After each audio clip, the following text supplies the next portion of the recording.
Welcome back to Transform Your Mind to Transform Your Life, the podcast. You're listening to Author's Corner, where we highlight and showcase local authors. Today, I'm speaking to Kathy Gardarian, author of The Wisdom of Love in Business. And Kathy and I are going to be talking on the topic, tips for achieving entrepreneurial success. Welcome, Kathy. Thank you. It's so nice to be here. You're very welcome.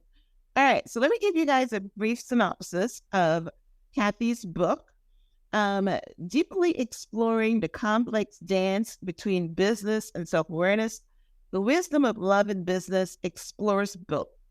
Kathy discusses her struggles to stay true to herself while attaining extraordinary success in a field dominated by men.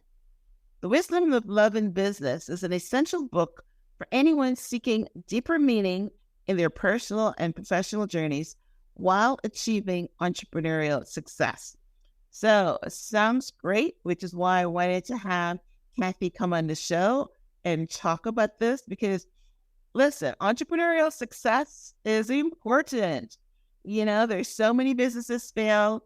So anything that you can read or listen to that will give you some tips and on how to have entrepreneurial success, I'm sure that is what you should do. So I want to start off, Kathy, because you've got a little bit of a twist. You're talking about love in a business context. So how are we defining love in a business context? Well, first of all, business is relationship. And when there is more space for the human spirit in the equation, things are just more rewarding, productive, and profitable. And we just have to open our hearts. There's a lot of men that, because I really think women, they're so valuable in business. We bring so many more deep emotional characteristics to us that we can give. And when we allow, when we can be the ones that, as Gandhi said, be the change you want to see. If we want to change the energy in the room, we can do that really easily. And we come from more compassion and forgiveness, because there's only two emotions, love or fear. And if you feel that they're very fearful and you can be the one that brings more of the loving, calming energy into the room, it makes a huge difference. As I know for a fact, because I worked with so many men and so many times I was the only woman in the room. I did get the Home Depot business when they only had 25 stores in the whole country. And I worked with them for 30 years and we had 2,500 plus. So there was a lot of men to work with. And I found that, this is such a time of moving women forward in business. And when you can do that, it's amazing the amount of success you can have and the kind of energy you can actually change and make it fun and profitable. And so I've really had firsthand experience at that. And our company also, again, I was the first woman on the board of Band Shoes. They never had a woman. And I served for 10 years, but I used all the same things where, they just think differently. And it's not that it's bad. It's just that we're different. And so, yeah. Yeah. So, yeah, we're definitely different. So I'm glad it looks like when you're talking about love, you're talking about feminine energy. Is that kind of where we're going? Right. Absolutely. And it calms some people down because some men are very uncomfortable with women. And I've had some of the men say, well, I want to talk to the CEO. And I go, well, you got her, what, so it's so interesting. They just have a way that they think it's all going to look. And when women have their own companies, it looks a little different. Yeah, that's yes. Yeah, I know that there's some women are running some mega companies right now. So yeah, it's they're moving beyond a men dominated world. So it's really good that we're actually talking about this.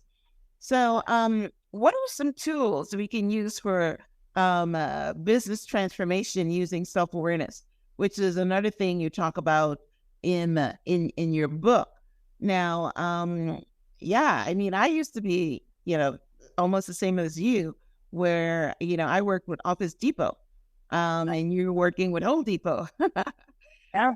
Yeah, before I became a coach, I was, an entrepreneur and running my business as well as working for large Fortune 100 company. So yeah, what can we do? Use self-awareness in transforming our business as women. Well, pretty much, what we just talked about. But, it's interesting because I kept having all these lessons come my way. And I think you got to look at the synchronicity in the world. I was part of this group called the World Business Academy, which was all CEOs. You had to join, be a CEO. At first, they didn't even know if I could join because he said, well, you got to be a CEO. I said, I am, even though I was only 1 year, my company at that time. And then he said, well, you got to do a minimum of $2 million a year in sales. I said, I'm way past that.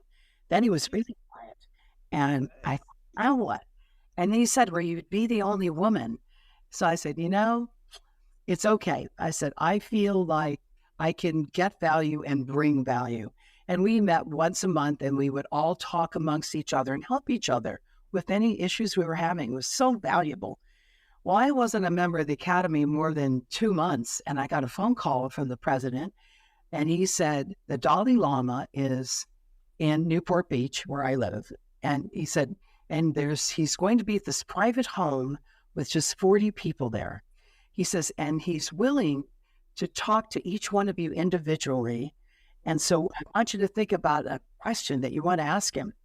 Well, at the time, the Home Depot had sent me to China to get another merchandise bag supplier, which I did. All these beautiful women were working in this factory. I had 7 containers all over the water going to the East Coast and the West Coast. It was going so well. But then Tiananmen Square happened in 1989 with the Chinese government, basically killed 3,000 students. And I had a lot of phone calls where people said, you need to give up your business, and you should get out of China, that you should take a stand for human rights. And I thought they were right, and I felt that way, but I didn't know how to do it because we were opening so many stores and I needed all this product. I didn't know how to stop all the containers, which take time. And so I knew exactly what I would ask the Dalai Lama. So when I explained to him my issue, it's interesting because we were sitting on this couch together talking, and he's a wonderful, wonderful man, funny and bright.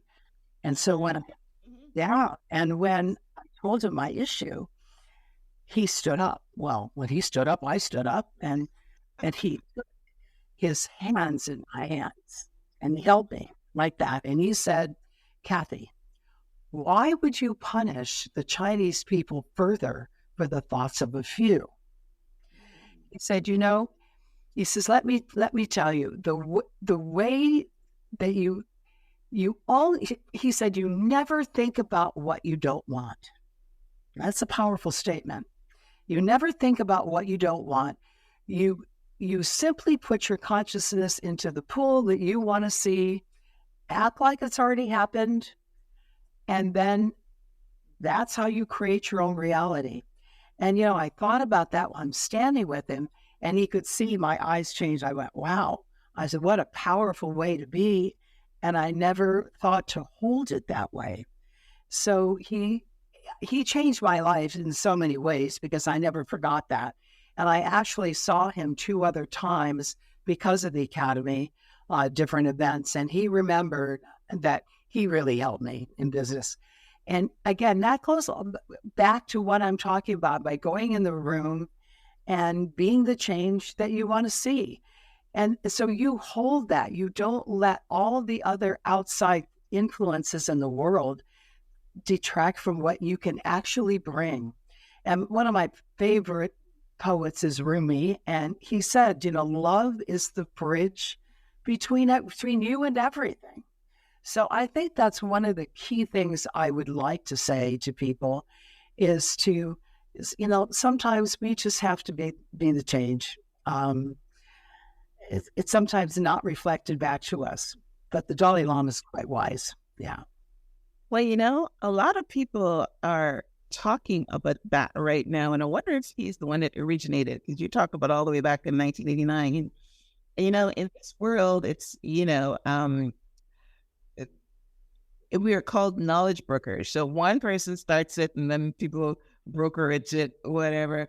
But yeah, everybody and me, the law of attraction, everybody's talking about the fact that, you think about what you want, you visualize what you want, you feel the emotions of what you want, because that's how you bring it to you.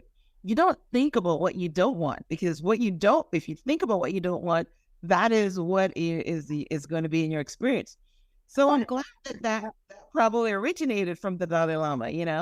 He is the father or the grandfather of all these works and all these things. So it's beautiful that you got to meet him, and of course, yes, powerful in business. I mean, you think about it in business, and you had asked me earlier about why did I write the book. At first I really didn't want to write, and I had a lot of my friends say to me, "No, Kathy, please, you've had more experiences worldwide," because we used to have these academy meetings all over the world with other business people, and than many women will have. And I think the biggest story with that was that I was working for 5 men in Los Angeles at the time, and I hadn't even thought about having my own company. But I still was the highest sales producer and the only female in the sales department. So they closed the door of the sales meeting, and the president was saying, "Kathy, yes, she's got the highest sales totals again this month. So how do you guys like being beat out by a skirt?" Those kinds of things. All periodic thinking. And then he would look at me and say, "Well, you're a woman. You could never do this." So we were standing in this warehouse full of products. Well, I sold the Home Depot more than 100 products, and we door delivered nationwide. And he made it sound like a woman just wasn't capable of any of it. And so the reason I wrote the book is, number one, I don't want any woman specifically to ever listen to any of that, because none of it's true. And we have to just keep working on our inner self and heal anything within ourselves, because really, I think success is an inside job. And whatever we have to forgive ourselves for, forgive others for, just do it and move on. And then you can bring your greatness forward. And then to be able to have a company that did between $30 and $40 million a year when I was told I couldn't do it, you don't want to listen. It's really about empowering you and then being kind out in the world and showing another way. Yeah. Yeah. Well, I really don't think that the women out there feel that they're not good enough. It's the men that feel that they're not good enough. Women knows our capability. My goodness. Yes. We are definitely capable. But yeah, the men out there think that, women can't do it because they're just chauvinistic. So I'm glad that, one of the things that's happening right now in the world is a lot of people are having success in areas like you. I mean, it's phenomenal that you had a business that did, over $30 million.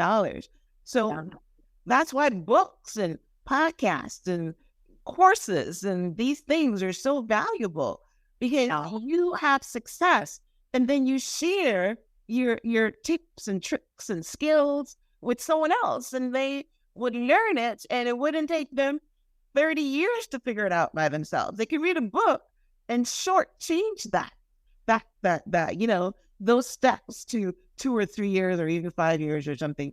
So thank you for being a success and sharing your success in your book. So, I mean, you just told us why you wrote the book, but so what is it that, you want women to walk away with, or anybody? I'm pretty sure this is not only for women. No, what do you want people to walk away with after reading your book? I just think this is a time of moving women forward. And when they read my book, they hear I write about the struggles. And I had a tough childhood. I mean, there's so many women that have gone through so much of the same things. So when I write, then after every chapter that I write something, I have a Dear Reader page. And I have a Dear Reader, where in your life is this? So that they can look a little deeper. And then I have tons of really great wonderful historic quotations, because I love quotations, and so there's quotations before every chapter and all through the book, and even at the end of the book, I have tools for transformation, and there's 2 or 3 pages that recap all the lessons in the book itself. So that's all been really helpful, I think, and I still go to the book, still looking for tools for transformation when I need it some days. One of my favorite quotes from Donna Markova is, how do you call yourself when you want your soul to answer? It's like, yeah, it's... I never heard that one. I heard the Rumi one, but I've never heard that one. Yeah. There's just so many times when we all need to just sit back and remember what we know, but also, what we can give. And my friend Jean Houston has been quoted in the book, because we're very good friends, but we were talking about women and men, and she said something I thought was interesting. She said, when women almost allow men to be who they are, but yet they, again, bring this feminine balanced energy into the program. She said, it's almost like it allows men to relax a little bit and bring forward some latent qualities, very good ones. And it's almost like it empowers both of you at the same time.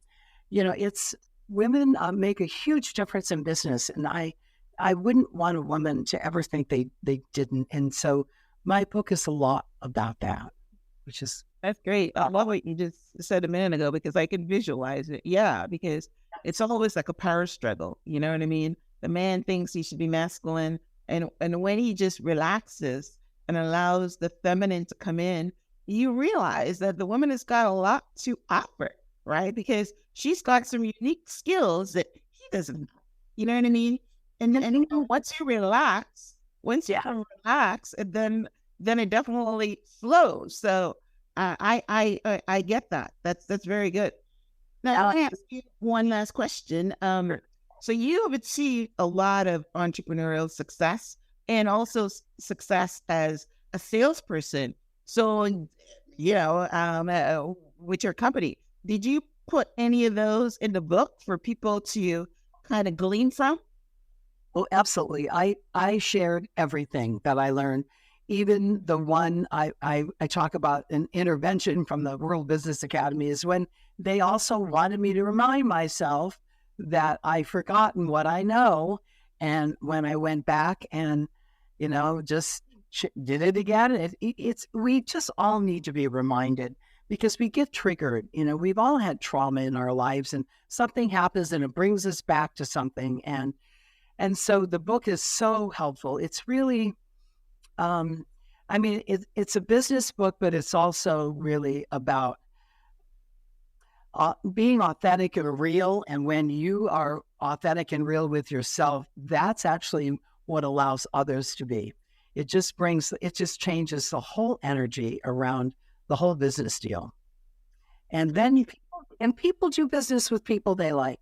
Yeah. So it really truly makes you much more successful. And it's more rewarding too, to see the changes in the relationships. And the hardest guy I had to work with in all those years had a retirement party in Vegas last year, and he invited me and my son. My son was with me in my company for a long time, and he was telling some of his friends that they're not like vendors, they're like family.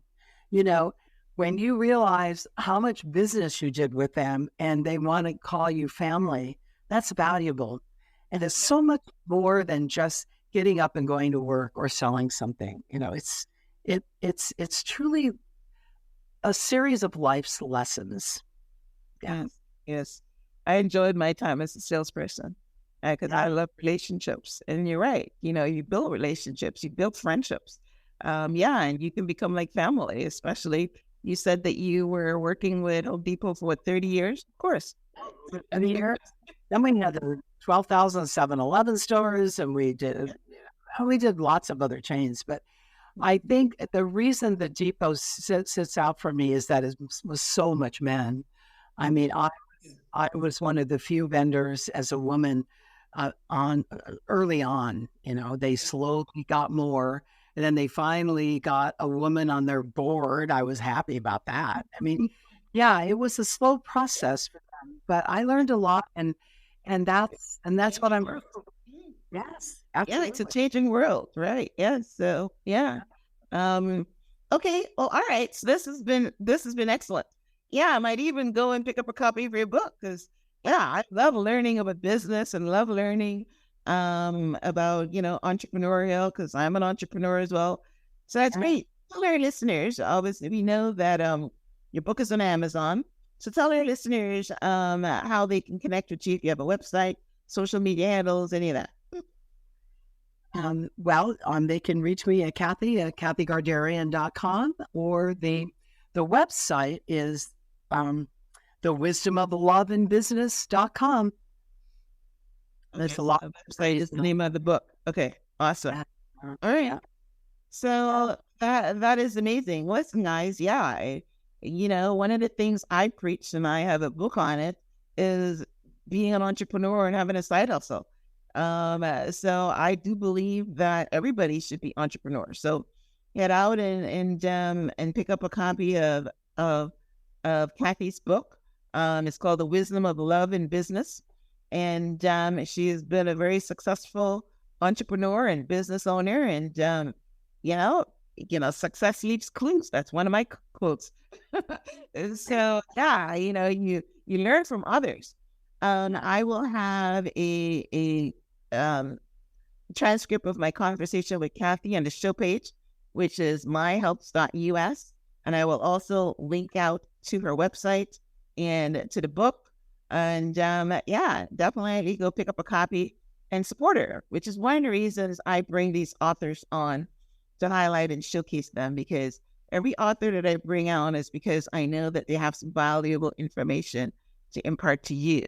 So your part of the transaction is to go and support them, pick up a copy of their book, and so that you can learn something new to transform your mind so that you can transform your lives. So Kathy, thanks for being on the show. As we wrap up, any last words or any last information you want to impart? I just think to continue to learn and grow every day is so important. And what I love about my book is that you can keep going back to it, and it just keeps reinforcing certain areas that you need. And it's inspirational, and that I still need that, and like everybody does. So yeah, I really pleased to share with everyone. Yes. Okay, awesome. All right. Well, listen, guys, thanks for tuning in to this week's episode of Author's Corner. We were highlighting and showcasing the book, The Wisdom of Love in Business. Go pick up your copy, support the author. And thank you for tuning in. Until next time, namaste.